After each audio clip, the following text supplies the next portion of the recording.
Ni wafalme wa kwanza cherchons dans le deuxième roi. Si ces choses premier roi chapitre 6 premier verset. Ce fut la 480e année après la sortie des enfants d'Israël du pays d'Égypte que Salomon bâtit la maison à l'Éternel. C'était 480e année. 480e année. Depuis la sortie des enfants d'Israël, 480e année, vous suivez comment on a vu depuis cette année qu'ils ont quitté l'Égypte, jusqu'au moment où Salomon a construit le temple, il y avait 480 ans. C'est parce que c'était 480 ans étaient passés. À partir du temps qu'ils ont quitté. Vous voyez que là où nous étions, c'est là où le calcul continue. Ça veut dire depuis le moment qu'ils ont quitté, jusqu'au moment où le temple était construit, il était passé 480 ans. En d'autres termes, si nous additionnons 2668 à 480, ça nous amène à 3148. Depuis la création d'Adam jusqu'à l'an 3148, c'est là que le temple a été bâti. Je ne sais pas si vous suivez. C'est pas moi, c'est les Écritures. Alors, nous voulons maintenant continuer à partir de cette écriture. Le frère va lire la même écriture. La 4e année de son règne sur Israël. C'est Salomon qui a construit, n'est-ce pas? C'était mwaka wake wa 4 wa utawala. Mwaka wa 4 wa utawala. Est-ce que vous suivez? Dans 3148, c'est là que le temple a commencé à être bâti. Salomon avait déjà 4 ans de son règne. Ça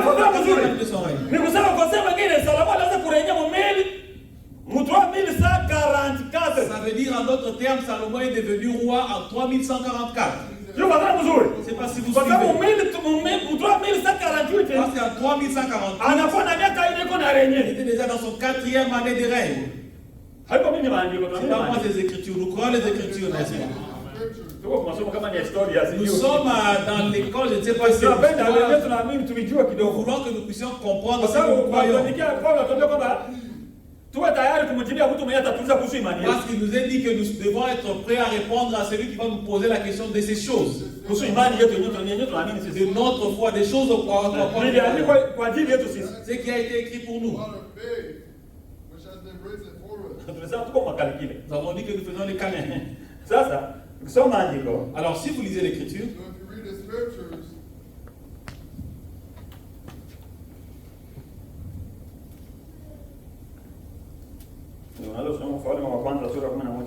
est-ce qu'on peut lire 1er roi au 11e chapitre?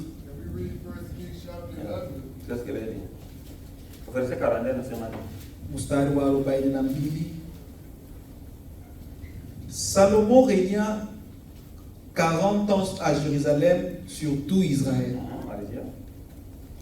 Puis Salomon se coucha avec ses pères et il fit entrer dans la ville de David son père. Roboam. Nous sommes encore sur Salomon. Parce que c'est là que le calcul continue. Salomon. Parce que ici nous sommes déjà arrivés au temps de Salomon. On a sauté toutes les époques. Parce que depuis l'Égypte jusqu'au temps où ils ont commencé à avoir le roi, ils ont vécu des moments difficiles. Quand ils ont quitté l'Égypte, il n'y avait pas de roi qui les guidait. C'était Dieu seul qui régnait sur eux. Dieu lui-même était leur roi et les disait quoi faire. Alors quand ils ont quitté, wakati waliingia katika nchi ya ahadi, quand ils sont entrés dans le pays de promesse, walianza kufanya madesordre ya mingi sana. ils ont commencé à faire beaucoup de désordre. Maandiko yanasema katika kitabu cha Waamuzi, L'Écriture dit en Juge sema kila mtu alikuwa anafanya venye anataka, que chacun faisait ce qu'il voulait. sababu hawakuwa hawana mfalme mwenye alikuwa anaongoza ile wakati. Parce qu'il n'y avait pas de roi qui les guidait. Ndio wakaanza kufika wakaanza kulalamika wapewe mfalme. C'est ainsi qu'ils ont commencé à crier qu'ils voulaient aussi avoir Hapo tunaongea habari za Suleiman. Suleiman alikuwa ndio mfalme wa kwanza. Alors quand nous parlons de Salomon, c'est pas Salomon qui est le premier roi. Wakati walikuwa mfalme, Quand ils ont demandé le roi, wakaambia Samuel, hapana, wao wananikatala mimi. Dieu a dit à Samuel, non, ils m'ont rejeté. Wanataka mtu aongoze na atawasumbua. Ils veulent qu'un humain puisse régner sur eux. Lakini sababu wanalalamika wewe mpake mafuta Sauli. Alors vas-y et oint Saül. Na Sauli ndio akaonekana kama ni mfalme wa kwanza wa Et Israeli. Saül qui a été le premier roi d'Israël. Sauli kwa sababu alifanya makosa. Alors Saül a commis des Ndio erreurs. akasema kwamba wewe nyumba yako unachukua ufalme na ipeleka katika nyumba ya Yesu. Dieu a dit que je reprends le royaume de ta maison et je le donne dans la maison, je le mets dans la maison de Jessé. Kwa sababu ukiona ile wakati, Alors si vous voyez dans ce temps-là, huyu yeye Sauli hakukuwa katika kabila la Yuda. Saül n'était pas dans la tribu de Juda. Alikuwa ni mtu wa Benjamin. Il était de la tribu de Kwa Benjamin. akakamata kwa sababu hali ilikuwa ni kwamba ufalme utaenda katika nyumba ya Yuda. Alors la promesse disait que la royauté devait être de la famille de Juda, comme on l'a lu dans Kwamba l'Écriture. prince watatoka ni nyumba ya Yuda. Le prince devait venir de la famille de Ndio la tribu de akakamata Juda. ufalme akaipeleka katika nyumba ya C'est pour ça Yuda. qu'il a pris la royauté et l'a placé dans la Akapatia tribu de Daudi Juda. ufalme. Il a donné la royauté Na à ukisoma David. andiko Daudi hata mwenyewe alirejea miaka 40. Et si vous lisez l'Écriture, David a régné pendant 40 ans. Naye alitawala 40, mtoto wake akatawala miaka 40. Il a régné pendant 40 ans et son Hii fils ndio 40 ilikuwa ans aussi. resime kuanzia Misri mpaka wakati Sulemani alijenga. Tout ceci était dans cette époque-là, depuis l'Égypte, jusqu'à moi. Alors, dans ce temps-là, c'était déjà Hata passé. kipindi cha waamuzi namna gani walishisha walionekana kwa Israeli. Dans l'époque même l'époque des juges qui étaient en Israël, Kwa sababu wakati wa washishe kwa Israeli. parce que l'époque des juges en Israël, on commence à retourner encore en arrière. C'est aussi important parce que ça va nous aider là avant. Parce que là devant, après Salomon, le royaume était divisé en deux. Il y avait 10 tribus qui étaient restées avec les serviteurs de David. Et 2 autres tribus qui étaient restées avec le fils de Salomon. Alors on a vu que c'était pas la tribu de Juda et Benjamin qui étaient restés.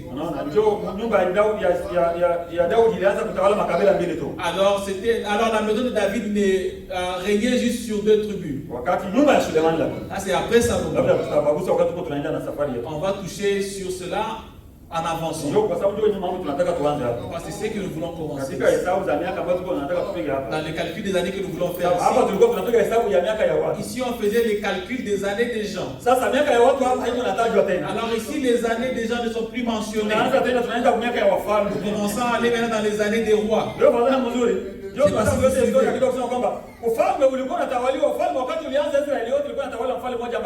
Parce que quand le royaume a commencé, c'était un seul roi qui régnait sur le royaume.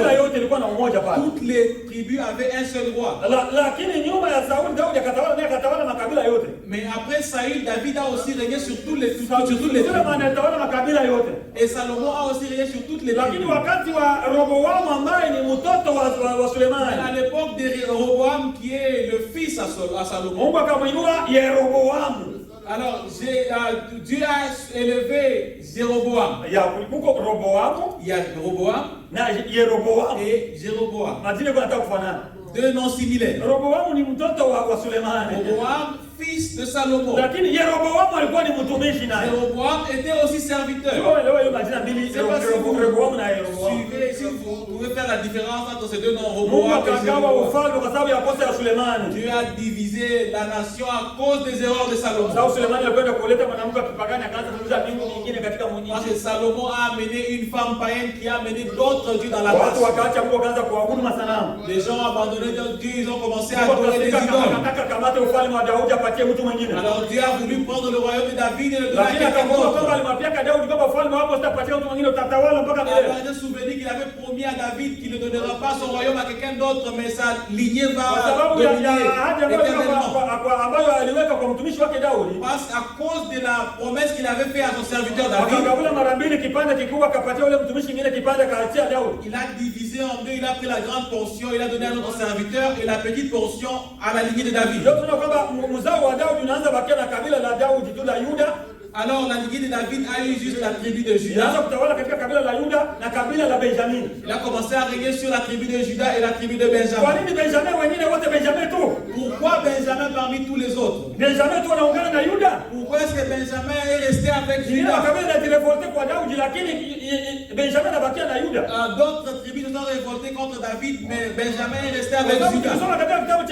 Parce qu'on a lu dans le livre de Juges, au chapitre 20 et 21, vous allez voir que dans le temps des juges, il y avait beaucoup de désordre.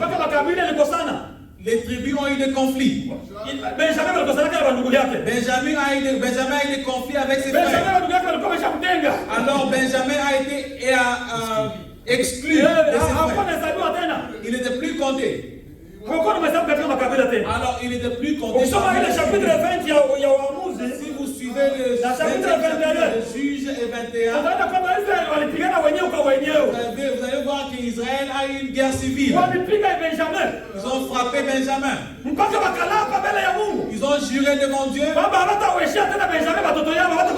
vont plus marier leurs enfants au Benjamin. Ils sont arrivés au point de regretter par après, mais ils avaient déjà juré. Alors ils ont vu que leurs frères sont allés. Ils sont partis tuer les enfants de Benjamin. Ils sont restés moins nombreux et ils n'avaient pas de femmes. Alors ils avaient dit qu'ils ne vont plus marier leurs enfants au Benjamin. Alors les Benjamins vont se marier à qui?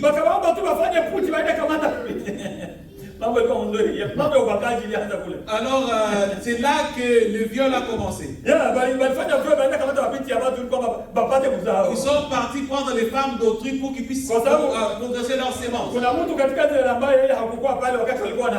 Parce qu'il y avait quelqu'un qui n'était pas là quand il était dans le. Alors ils ont dit que comme lui n'était pas là quand il était dans les jurés, on peut prendre les gens de sa famille. Si vous suivez bien. Ça veut dire qu'ils étaient déjà Benjamin était exclu. Alors quand ils ont divisé le royaume, il a fallu que Juda se réconcilie au Benjamin. On voit que Benjamin et Juda ont commencé à avancer ensemble. Et d'autres tribus étaient à régner par un serviteur. Nous sommes sur les années, si on commence à parler des histoires. Alors, il est difficile de parler des années si nous ne parlons pas des gens qui sont dans ces années-là. Alors, à l'époque de Salomon, on nous a dit que Salomon a régné pendant 40 ans. Comme on a dit en 1er roi, chapitre 11, verset 42. Il dit qu'il a régné sur Jérusalem pendant 40 ans. Et il est mort, il a été enterré. Et la Bible dit que son fils Roboam a repris la relève.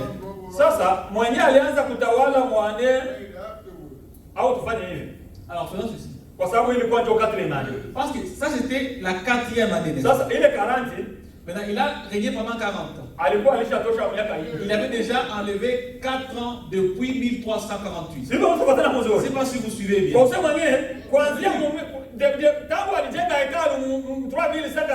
Quand il a construit le temple en 3148, il a continué à régner pendant 36 ans. Je ne sais pas si nous sommes d'accord sur cela. Alors,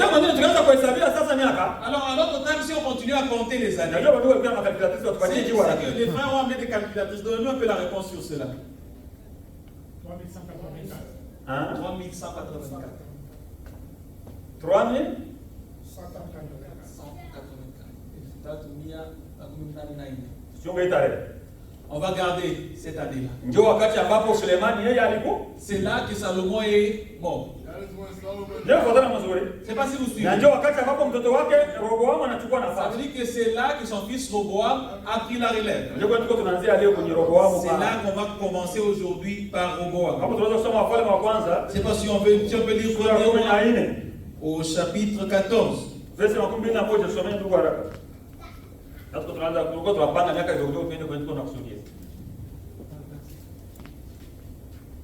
Verset 21.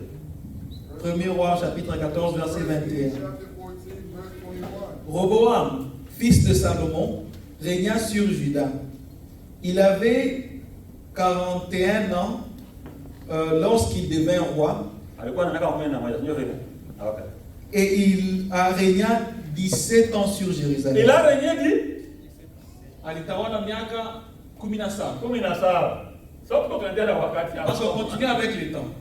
On va aller rapidement parce que j'ai une liste de 12 personnes presque. Presque 20 personnes. Presque 20 personnes. Depuis Jéroboam jusqu'à presque 22 personnes. Et on veut combiner leurs années pour voir comment les choses parce qu'on veut commencer depuis que le temple était construit jusqu'à quand ils sont allés à Babel en déportation. On voit combien de années. Et maintenant nous allons suivre les années selon leur roi. Parce que Salomon, après avoir bâti le temple, il a régné encore 36 ans. Parce qu'il a, il était dit que c'était sa 4e année de règne. Je ne sais pas si vous suivez bien. C'est pas si ça se comprend quand même. Sasa, mwane 3184. Alors dans l'an 3184, Roboam anaonekana. Roboam a apparu. Hakuzaliwa. Anatawala. Pas né, il est devenu roi.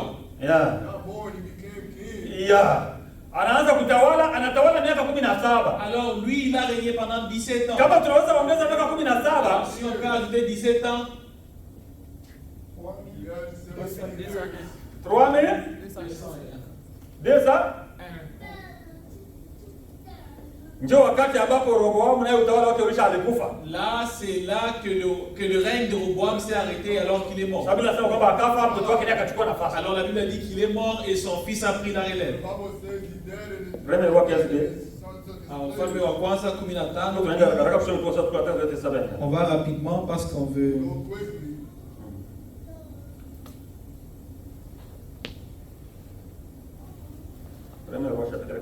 Mfalme wa kwanza sura ya 12 mstari wa 2.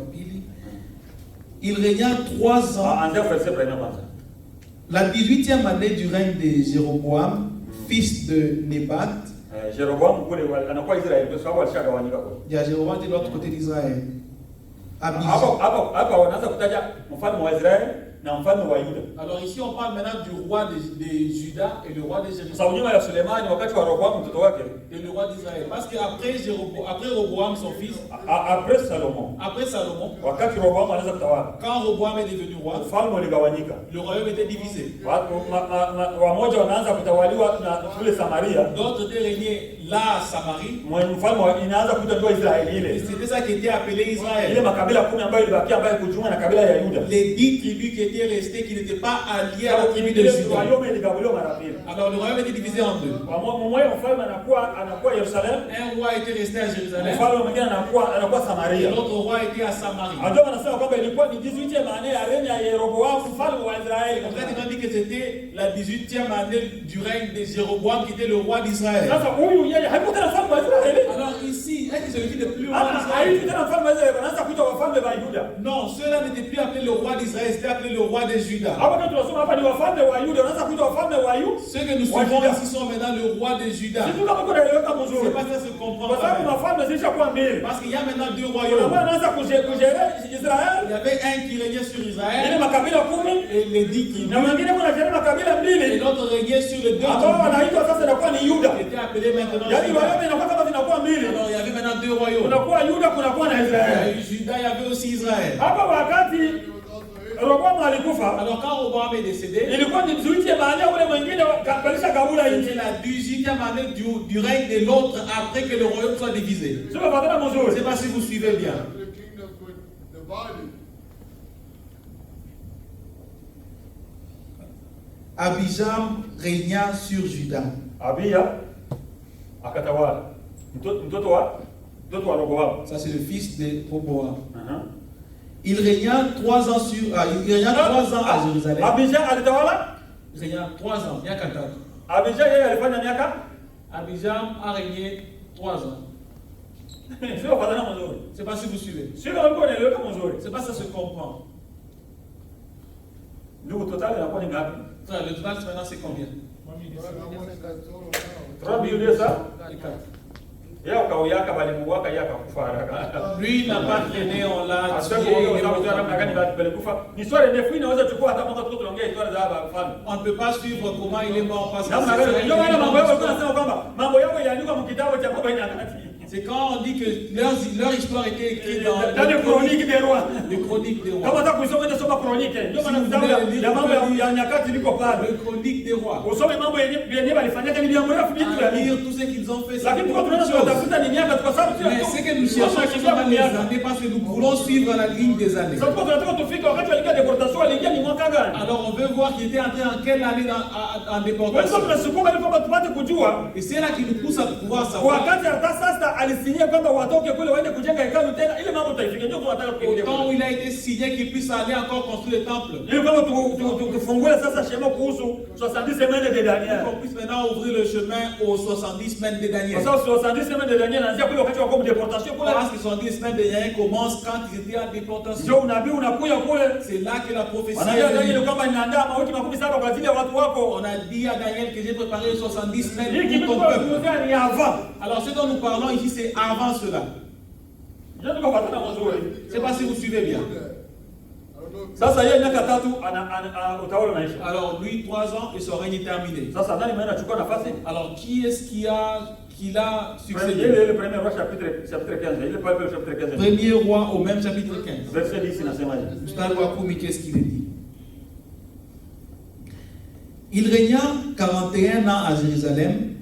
Sa mère s'appelait Maca, fille d'Absalom. Nani ule unasoma? C'est qui celui-là? Ya, na vitu tusome watu wajue nani mwenye alirenye. Vous devez lire pour que les gens sachent qui est-ce qui a régné. 9e verset. 9e verset inasemaje? La 20e année de Jéroboam, roi d'Israël. Unaona Yeroboamu yuko kwa Israeli kule. Ouais. Hapa tunazungumza mambo watoto wa Yuda nao, Oui. Asa. Asa naye akatawala. Asa aussi a régné sur Israël. Akatawala miaka ngapi? Il a régné pendant combien d'années? Il régna 41 ans à Jérusalem. Yeye mtoto wa Abija alitawala miaka 11. Lui, fils d'Abijam, a régné pendant 41 ans. L'autre, son père a régné pendant 3 ans, lui 41 ans. Ça fait combien d'années, frère? 3245. Est 3245. Yaani ufalme wa Asa ulifika mpaka 3245. Asa naye akakufa. Que le royaume de Asa est arrivé en 3245 et c'est là qu'il est mort. Utawala wake ukaishi. Et son règne s'est arrêté là. Sasa nyuma ya Asa tunaanza tuko tunafuata wafalme kwa sababu tunatusaidia tujue miaka. Et puis Asa, après Asa, qu'est-ce qui est venu? Parce que nous suivons les rois pour que nous puissions savoir les Kama années. tunaanza kusoma wafalme wa kwanza 12.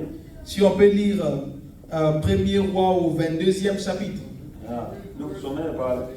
Le frère va lire Kama verset 40 nasemaje? mstari wa 42.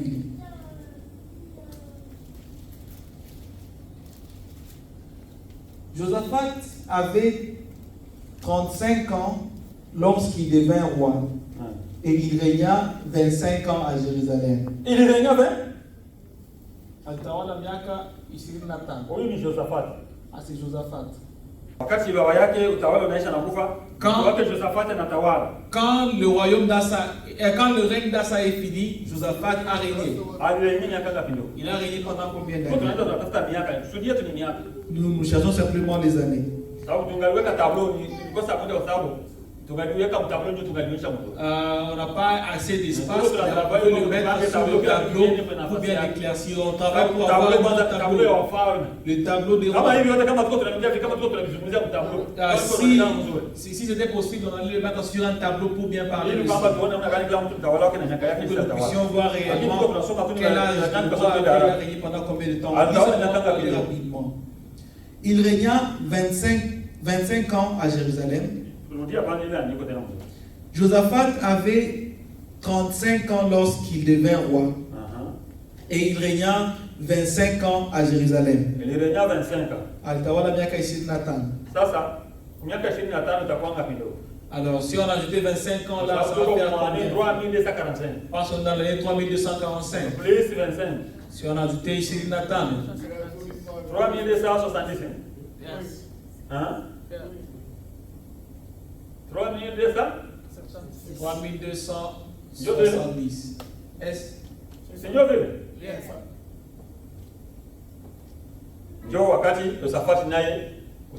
C'est là que le règne de Josaphat a pris fin.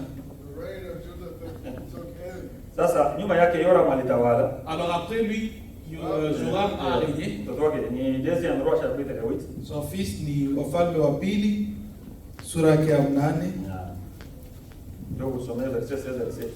Le verset 16. La 5e année de Joram, fils d'Akab, roi d'Israël, Joram, fils de Josaphat, roi de Juda, régna.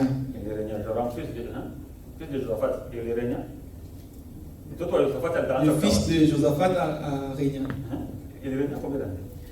Il avait 32 ans lorsqu'il devint roi et il régna 8 ans à Jérusalem. Il a régné pendant combien d'années? 8 ans.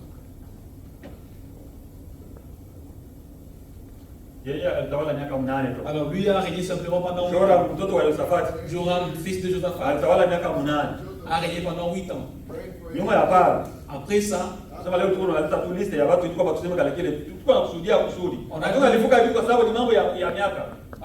a dit que on a dit qu'on va mentionner seulement le nom et faire les calculs des années.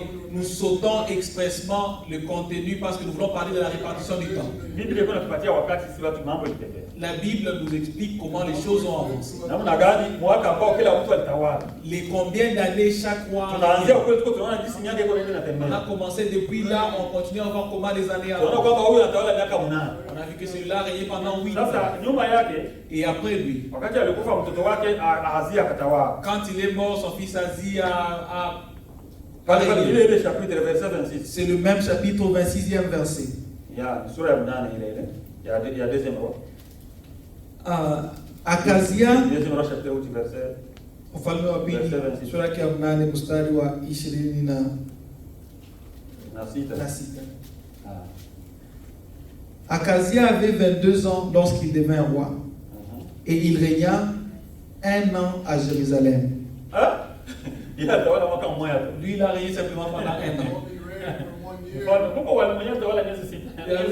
y a des rois qui ont régné pendant 3 mois. 1 an. C'est la quoi, 3 000? 3 000. 3 000 déjà. 79. Ça veut dire que c'est là. On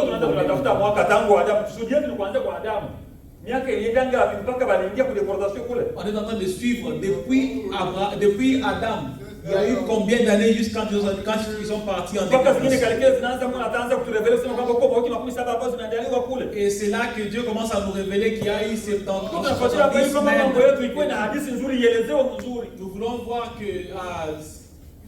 Tunataka hii mambo ikuwe clair. Nous voulons que ceci puisse être clair. Kama kesho unaweza kuongea juu makumi saba za Daniel. Demain, si vous voulez parler des 70 semaines de Itakuwa Daniel, clair hata kuiplacer mu temps. ça sera clair et vous saurez comment le placer dans le temps. Sio kama tunaanza mwanzo. Je ne sais pas si vous suivez bien. Ndio maana tuko tunaanzia huko, tunaanzia mbali C'est là sana. qu'on a commencé. Ici, on a commencé très loin. That's why we studied farm. Yeye anakufa Azia. Lui, Akazia, il est mort. Sasa hapo wakati alikufa huko nyingine mambo hapo. Alors, quand il est mort, il y a eu quelque chose. God, there was something that Kama happened. tunaweza kusoma Wafalme wa pili sura ya 11. Si on peut lire Deuxième Roi, We can read 2 Kings. 11e chapitre. Verset 1 jusqu'à 3 anasemaje? Mstari wa kwanza mpaka mstari wa nne. Chapter, verse 1 to 3. Athalie, mère d'Akazia, voyant que son fils était mort, s'éleva et fit périr toute la race royale. Atuongea historia kwa sababu Azia yeye balimuua. On n'a pas parlé de l'histoire parce que Akazia a été tué. Tumemuta ile shamba. Le temps est déjà passé. Ile ndio chapitre 11. Deuxième Roi, chapitre 11, Verset premier 1 verset. jusqu'à 3 anasema. Chapter 11. Athalie, mère d'Akazia, voyant que son fils était mort, s'éleva et fit périr toute la race royale. Usikie mtu. Usikie mama. Suivez. Mama kile kuna roho mbaya. C'est une mère, il y a des mères qui ont des cœurs bizarres. Hein? Unaenda kwa familia hapo. Toi, tu vas tuer ta famille. Go to tell your Yeye ndio alikuwa mama yake na Azia C'est mfalme. elle qui était la mère d'Akazia qui était roi. Ndio maana mkoo ilikuwa angalia nyumba yote wewe hapo. C'est pour ça que frère, vous devez être vigilant avec la Kwa famille. sababu dans laquelle vous résidez. Atali alikuwa ni binti wa Omri. Parce que Athalie était la fille de Omri. Omri ni wa Ahabu kule. Omri qui est de la lignée d'Akab. Kwa Yezebeli.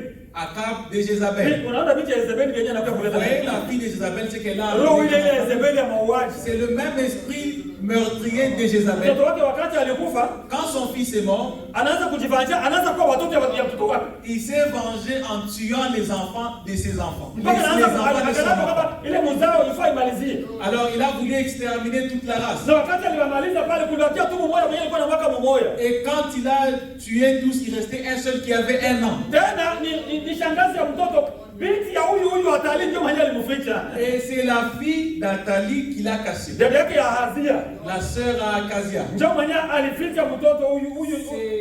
C'est elle qui a caché ce Ficha petit. Yoasi balimficha. Qui a caché ce petit. Yoasi alikuwa ni bebe angali na mwaka Il mmoja. était bébé, il avait encore un seul an. Wakamkimbiza. Et on a Alienda poursuivi. kuficha hata mwekano kule ndio Ils kwenye sont alienda partis kuficha les kule. cacher dans le temple, c'est là où ils l'ont caché. Mpaka alimaliza miaka 6 yuko kule mtoto anaficha. L'enfant a fait 6 ans en se cachant Sasa ile là-bas. miaka 6 yote Et toutes ces 6 ans, Biblia inasema kwamba Atali ndio alianza kurejea kwanza la Bible dit que c'était Athalie qui régnait Kama maintenant. kuna miaka 6 ya Atali nayo Donc, vous voyez qu'on a 6 ans d'Athalie là-bas. mwanamke anaanza kutawala. Une femme Anajifanya mtawala yeye mwenyewe anaanza elle kuofa. s'est fait une reine. Haiko mie ni Biblia ndio C'est nataka pas moi, kuwa. c'est la Bible qui parle de ça. Tusimamie kwanza pale leo mkalikile. On va s'arrêter d'abord sur là. Ndio kuna tanzia pale kwa mwanamke mchonge. C'est de là qu'on va commencer la prochaine Ya fois sur cette femme. miaka 6 ya Atali. 6 ans d'Athalie. 6 years of Unaona?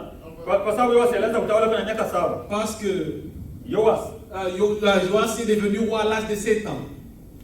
wakati walikamata mwanamke wakamua wakasema hapana. Quand on a tué cette femme, ils ont dit on ne peut pas permettre que ça soit ainsi. Wakamshimika Yoasi anakuwa mfalme. Alors ils ont fait de Joas un roi. Ni mfalme ambaye alianza kutawala kwa miaka 7. Roi, il est devenu roi à l'âge de 7 ans. Unaona? God became Yeah. king in the Lakini miaka 6 ilipita katikati ambao Atali alitawala. Mais il y avait 6 ans qu'Athalie régnait. Biblia iko na mastori ya mzuri. Frère, la Bible a de bonnes histoires. Brother, the Bible has them good stories. Mungu awavumilie, Mungu anatuvumilia watu. Soyez patients avec nous et comprenez-nous Wakati aussi. tunaongea tuangalia kisa kumbe sasa tulishajiendea. Des fois, en parlant, on ne fait pas attention au temps Na sisi hatuwezi kwenda tukakwaze hapana. et nous ne voudrions pas vous achauffer. Ni kuvumiliana tu vile. Nous prions que vous puissiez être patients avec nous. Hakuna namna nyingine. Siku moja bandugu kuingia vile. Il n'y a pas d'autre moyen. Vous savez, on a juste une seule journée dans la semaine. You know we only have one day in a week. Mungu awabariki. Que Dieu vous bénisse.